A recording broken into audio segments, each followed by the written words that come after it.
ஜாலில் போலி ஆவணம் மூலம் கனடா நபரிடம் கோடிக்கணக்கில் மோசடி.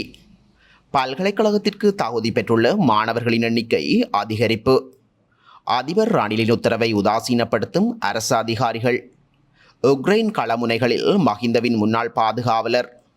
ஆளும் கட்சி எம்பிக்களுக்கான கூட்டத்தில் மோதல். நாடாளுமன்ற உறுப்பினர் ஒருவர் வைத்தியசாலையில். மயிலத்தமடு மாதவனை மேய்ச்சல் தடை விவகாரம். பல்கலை மாணவர்கள் விடுதலை. தென்மேற்கு பகுதியில் நிலவும் பலத்த மழை. வானிலை தொடர்பில் வெளியான அறிவிப்பு. கனடாவிலிருந்து இந்தியாவிற்கு நேரடி விமான சேவைகள் ஆரம்பம்.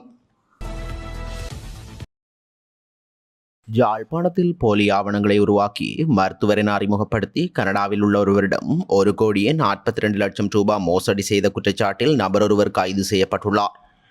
குறித்த சந்தேக நபர் யாழ்ப்பாணம் மாவட்ட சிரேஷ்ட காவல்துறை அத்தியட்சகர் ஜகத் விசாந்தவின் கீழ் இயங்கும் யாழ்ப்பாணம் மாவட்ட விசேட குற்ற விசாரணை பிரிவின் பொறுப்பதிகாரி குணரோயன் தலைமையிலான காவல்துறை குழுவால் கைது செய்யப்பட்டுள்ளார்.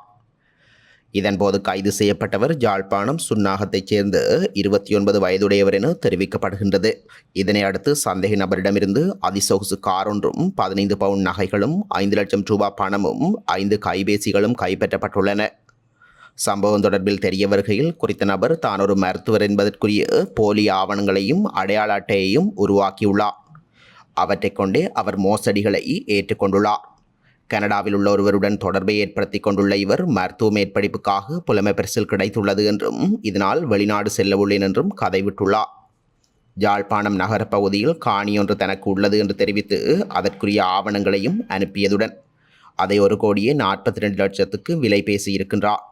அதை நம்பி கனடாவிலிருந்து உண்டியல் மூலம் வங்கி கணக்கு கூடாகவும் 1,42,00,000 ரூபாய் கைமாறியுள்ளது.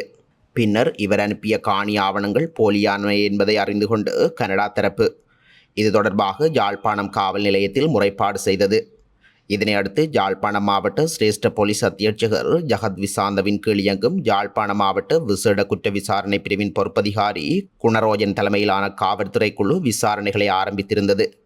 விசாரணைகள் தொடர்ச்சியாக முன்னெடுக்கப்பட்டு வந்த நிலையில் சந்தேக நபர் நேற்று யாழ்ப்பாணம் நகர பகுதியில் நடமாடுவதை அறிந்து கொண்டு யாழ்ப்பாணம் மாவட்ட விசேட குற்ற விசாரணை பிரிவு போலீசார் சந்தேக நபரினை கைது செய்தனர்.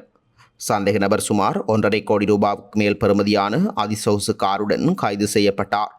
சந்தேக நபரிடமிருந்து காய்ச்செலவுக்காக வைத்திருந்து 5 லட்சம் ரூபாய் பணமும் அவர் அணிய வைத்திருந்து 15 பவுண்ட் நகைகளும் 5 கைபேசிகளும் வங்கி அட்டைகளும் கைப்பற்றப்பட்டுள்ளன. இவர் தன்னை மருத்துவர் என்று அடையாளப்படுத்தி கொண்டு பல்வேறு மோசடிகளில் ஈடுபட்டுள்ளார் என காவல்துறை தகவல்கள் கூறுகின்றன. ஏழை மக்களுக்கு இலவச மருத்துவ சேவை மேற்கொள்கிறேன் என்று தெரிவித்து வெளிநாடுகளில் உள்ள பலரிடம் பணம் பெற்றுள்ளார் என்றும் கூறப்படுகின்றது. சந்தேக நபரால் பல கோடி ரூபாய் மோசடி செய்யப்பட்டிருக்கலாம் என்றும் விசாரணைகளில் மேலதிக விடயங்கள் வெளிவரலாம் என்றும் நம்பப்படுகின்றது. கல்வி பொதுத்தராதர உயர்தர பரீட்சையின் பெறுபேறுகள் வெளிவந்துள்ள நிலையில் பல்கலைக்கழகத்துக்கான அனுமதி கடந்த வருடத்தோடு ஒப்பிடுகையில் இந்த வருடத்தில் 1.8% அதிகரித்துள்ளதாக தெரிவிக்கப்பட்டுள்ளது. 3 பாடங்களிலும் ஏ பெற்றுக்கொண்ட மாணவர்களின் எண்ணிக்கையும் கடந்த வருடத்தை விட 510 அதிகரித்துள்ளதாக கல்வி அமைச்சர் சுசில் பிரேமஜெயந்த தெரிவித்துள்ளார். சமய நிகழ்வொன்றின் பின்னர் உயர்தர பரீட்சை பெறுபேறுகள் தொடர்பில் நேற்று நடாத்தப்பட்ட ஊடகவியலாளர் சந்திப்பிலேயே அவர் இதனை தெரிவித்துள்ளார். இது தொடர்பில் அவர் மேலும் தெரிவிக்கையில், இம்முறை கல்வி பொதுத்தராதர உயர்தர பரீட்சை பெறுபேறுகளின் அடிப்படையில் முதல் 10 மாணவர்களில் 5 பேர் தென் மாகாணத்திலிருந்தே தெரிவு செய்யப்பட்டுள்ளார்கள். ஏனைய 5 பேர் நாடளாவிய ரீதியிலிருந்து தெரிவு செய்யப்பட்டுள்ளார்கள். ஒப்பீட்டளவில் இது சிறந்த முன்னேற்றத்தை எடுத்து காட்டுகின்றது. வழமையாக பெறுபேறுகளின் அடிப்படையில் தென் மாகாணத்திலேயே முதலாவது மாணவர் தெரிவு செய்யப்படுவார். இம்முறை இது மேலும் முன்னேற்றமடைந்துள்ளது. இதற்காக நான் வாழ்த்துக்களை தெரிவித்துக் கொள்கின்றேன். இம்முறை பரீட்சை பெறுபவர்கள் வெளியான தினத்தில் ஆசிரியர் தொழிற்சங்கம் வேலைநிறுத்த போராட்டத்தில் ஈடுபட்டது. எனினும் அந்த போராட்டம் தோல்வியடைந்துள்ளது. 75% பாடசாலைகள் வழமை போன்று இயங்கின. நாம் திட்டமிட்டபடி அனைத்து பாடசாலைகளிலும் தவணை பரீட்சைகளையும் நடத்த நடவடிக்கை எடுத்தோம். கல்வி அமைச்சர் என்ற வகையில் நான் அனைத்து ஆசிரியர் தொழிற்சங்கங்களிடமும் கேட்டுக்கொள்வது, பெரியவர்களாகிய நமது பிரச்சனைகளுக்கு தீர்வு பெற்றுக்கொள்ளலாம். அதற்காகவே மாணவர்களை பலிக்கடாக்களாக்க வேண்டாம். அந்த வகையில் இம்முறை பெறுபேறுகள் தொடர்பில் நாம் மகிழ்ச்சி அடைகின்றோம் என அவர் மேலும் தெரிவித்துள்ளார்.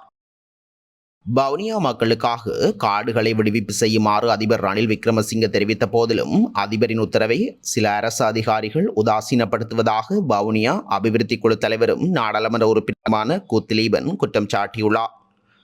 தொடர்ந்து அவர் தெரிவிக்கையில், அதிபர் ரணில் விக்ரமசிங்கவிடம் அமைச்சர் டக்ளஸ் தேவானந்தாவுடன் இணைந்து நான் தொடர்ச்சியாக கொடுத்த அழுத்தத்திற்கு அமைவாக வவுனியா மாவட்டத்தில் வனவள திணைக்களத்திடமிருந்து பல்லாயிரக்கணக்கான காணிகளினை விடுவிப்பதற்கான அனுமதி கிடைக்கப்பெற்றுள்ளது.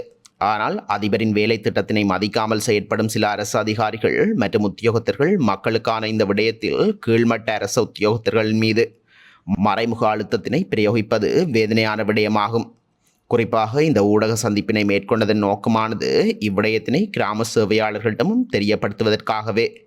ஏனெனில் வனவள அதிகாரிகளுடன் இணைந்து கிராம சேவையாளர்கள் காணி விடுவிப்பு செய்வதற்கான இடங்களை பார்வையிட்டு அதற்குரிய அனுமதி அளிப்பதற்கான செயற்பாட்டில் ஈடுபடுவதாக காண்பிக்கப்படுகின்றது எனவும் அவர் சுட்டிக்காட்டியுள்ளார். இலங்கையில் 2009ஆம் ஆண்டு நிறைவுக்கு வந்த இறுதி யுத்தத்தின் பின்னர் மஹிந்த ராஜபக்சவின் மெய் பாதுகாவலராக இருந்த இராணுவ அதிகாரி ஒருவர் தற்போது உக்ரைனுக்கு ஆதரவாக போரிட்டு வருவதாக தெரிவிக்கப்படுகின்றது. சுமார் 2.5 ஆண்டுகளுக்கு மேலாக மஹிந்த ராஜபக்சவின் மெய் பாதுகாவலராக இருந்த லஹிரு கவிகான் அதுருசிங் என்பவரே உக்ரைனுக்கு ஆதரவாக போரிடுவதாக கூறப்படுகின்றது. உக்ரைன் படையில் வெளிநாட்டினரை பிரதிநிதித்துவப்படுத்தும் 15 பேர் கொண்ட குழுவின் தலைவராக அவர் செயற்படுவதாகவும் சுட்டிக்காட்டப்பட்டுள்ளது. நாடாளுமன்ற உறுப்பினர் மஹிந்தானந்த அழுத்கமுகை மேற்கொண்ட தாக்குதலில் சக நாடாளுமன்ற உறுப்பினர் ஒருவர் காயமடைந்துள்ளதாக தெரிவிக்கப்படுகின்றது. ஆளும் கட்சியின் நாடாளுமன்ற உறுப்பினர் குணத்திலக்க ராஜபக்சவே இவ்வாறு காயமடைந்துள்ளதாக தெரிவிக்கப்படுகின்றது. நேற்று மாலை இடம்பெற்ற ஆளும் கட்சியின் கண்டி மாவட்ட நாடாளுமன்ற உறுப்பினர்கள் குழு கூட்டத்தில் இந்த மோதல் ஏற்பட்டுள்ளது. சம்பவத்தில் காயமடைந்த நாடாளுமன்ற உறுப்பினர் குணத்திலக்க ராஜபக்ச கொழும்பு இராணுவ வைத்தியசாலையில் அனுமதிக்கப்பட்டுள்ளார். மயிலத்தமடு மாதவனை போராட்ட வழக்கில் கைது செய்யப்பட்ட பல்கலைக்கழக மாணவர்கள் விடுதலை செய்யப்பட்டுள்ளனர். குறித்த தீர்ப்பினை ஏறாவூர் நீதிமன்றம் நேற்று வழங்கியுள்ளது. மாதவனை மேய்ச்சல் தரை ஆக்கிரமிப்பிற்கு எதிராக போராட்ட முறையினை மேற்கொண்டிருந்த யாழ்ப்பாணம் மற்றும் கிழக்கு பல்கலைக்கழக மாணவர்கள் 6 பேர் கடந்த 2023ஆம் ஆண்டு நவம்பர் மாதம் 5ஆம் தேதி கைது செய்யப்பட்டிருந்தனர். இந்த நிலையில் காவல்துறையினரின் போதிய சாட்சியங்களை முன்வைக்க தவறியமை, குற்றப்பத்திரிகையில் காணப்பட்ட முரண்பாடு மற்றும் குற்றச்சாட்டுகளை முன்கொண்டு செல்வதற்கான எந்தவித முகாந்திரங்களும் இல்லை என்ற அடிப்படையில் அவர்கள் விடுதலை செய்யப்பட்டுள்ளனர். நாட்டின் தென்மேற்கு பகுதியில் தற்போது நிலவும் பலத்த மழை நிலைமை இன்று தற்காலிகமாக குறைவடையும் என எதிர்பார்க்கப்படுகின்றது.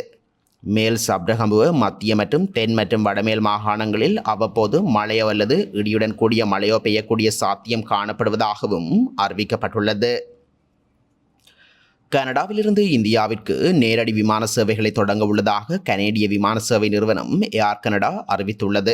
குறித்த விமான சேவை அக்டோபர் மாதம் 27ஆம் தேதி முதல் ஆரம்பிக்கப்பட உள்ளதாக தெரிவிக்கப்படுகின்றது. இதன்படி கனேடிய நகரமான டொரண்டோவிற்கும் இந்திய நகரம் மும்பைக்கும் இடையிலான இந்த விமான சேவை நடைமுறைப்படுத்தப்பட உள்ளது என தெரிய வந்துள்ளது.